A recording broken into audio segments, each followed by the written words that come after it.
The Human Empire, Episode 1. The galaxy didn't fall with a bang or a whimper. It fell with a memo.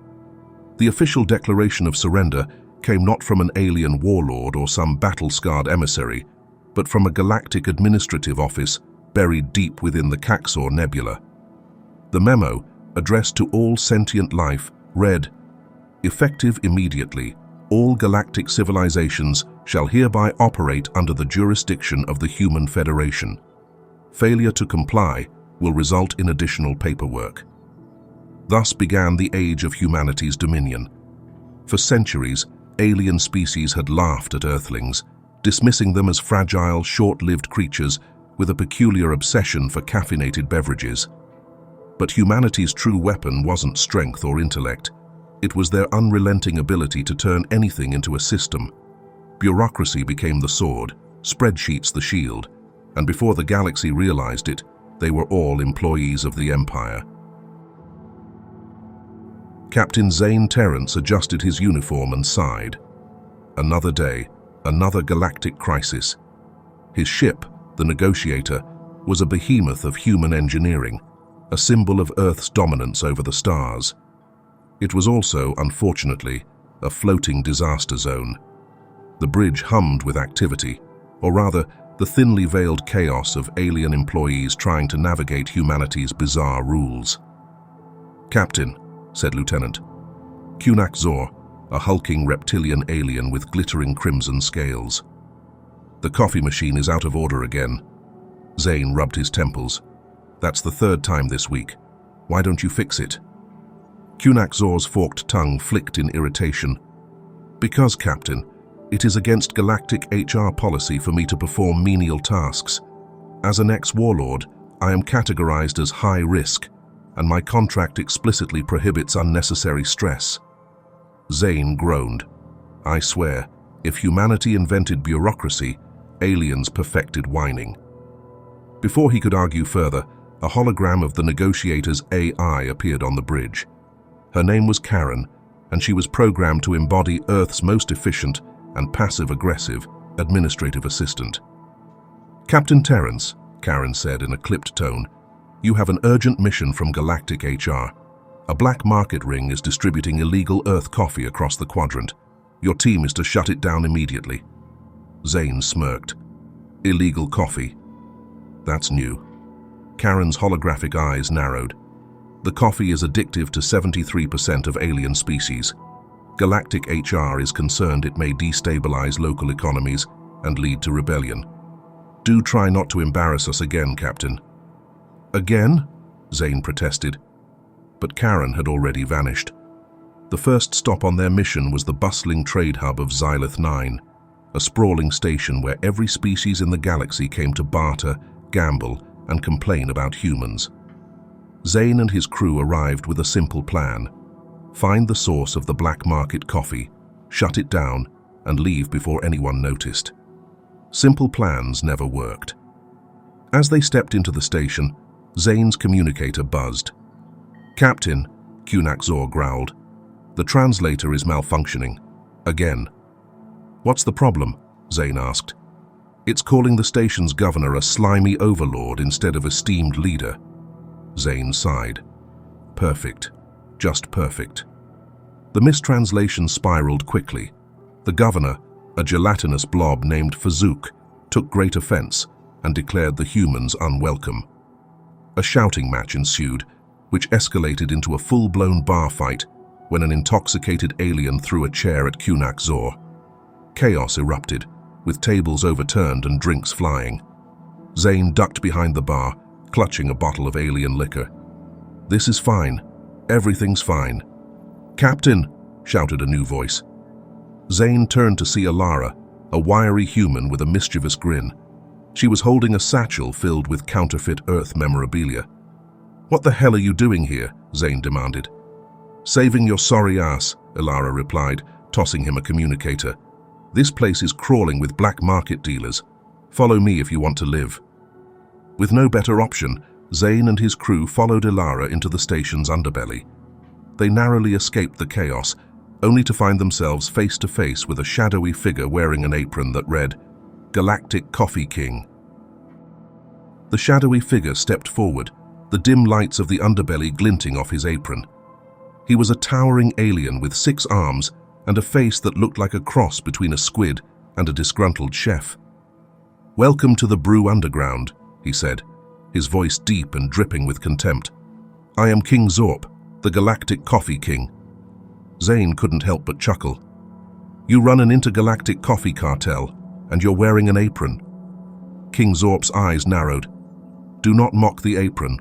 It symbolizes authority in the caffeine trade. Now, state your business before I decide to have you thrown into a grinder."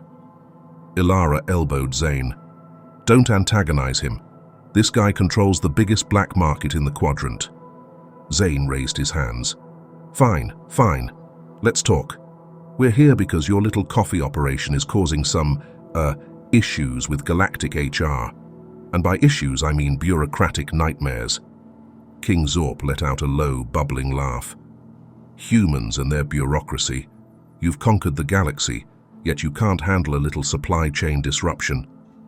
"It's not a little disruption when half the galaxy's addicted to Earth coffee," Zane shot back. "What's your endgame here? Overthrow the human empire with lattes?" Zorp's tentacles twitched. "You think this is about power? This is about freedom. Humanity has shackled us all with its corporate nonsense, mandatory meetings, karaoke nights, and performance reviews. Coffee is my weapon, Captain. It's the one thing your empire can't control." Zane exchanged a glance with Kunak Zor, who looked unimpressed. "Let me get this straight," Zane said. "You're rebelling against corporate culture by selling overpriced coffee." "It's genius," Zorp declared. "I'm awakening the galaxy, one cup at a time."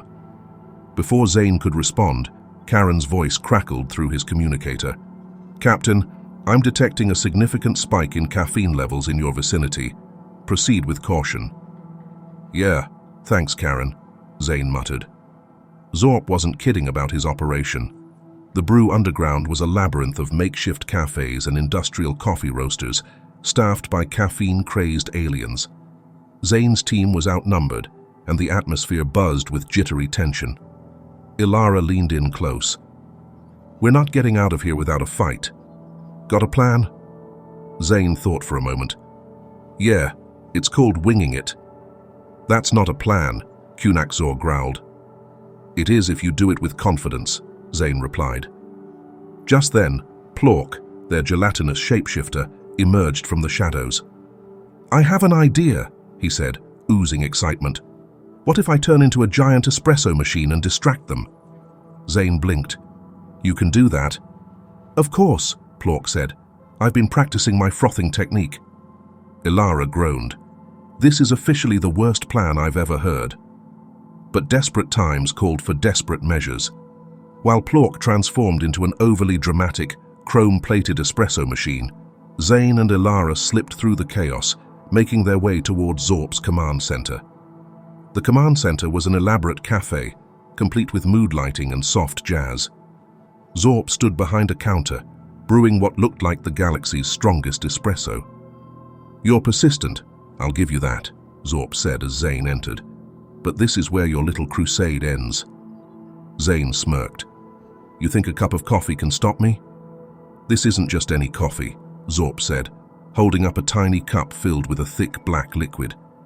"This is Xinthium roast, brewed with beans grown in zero gravity, aged in nebula stardust, and infused with pure chaos energy. One sip, and you'll experience the universe in its rawest form." "That sounds wildly unsafe," Zane said. "It is," Zorp replied, downing a cup in one gulp. His tentacles twitched, and his eyes glowed with an eerie intensity. "Care to join me in a duel, Captain? Winner takes the galaxy." Zane hesitated. He was pretty sure this wasn't in the Galactic HR handbook, but then he spotted Karen's hologram appearing on the wall. "Captain," Karen said, "this duel falls under the Cultural Exchange Protocol. You are obligated to accept." "Of course I am," Zane muttered. With no way out, Zane stepped forward and took the tiny cup Zorp offered. He sniffed the liquid. It smelled like regret and bad decisions. "Bottoms up," he said, and drank. The effects were immediate. Zane's vision blurred, and his mind exploded with a kaleidoscope of sensations. He saw the birth of stars, the collapse of empires, and, most disturbingly, an endless parade of galactic HR training videos. But then, something remarkable happened. Zane steadied himself, his human constitution somehow adapting to the chaos coursing through his veins.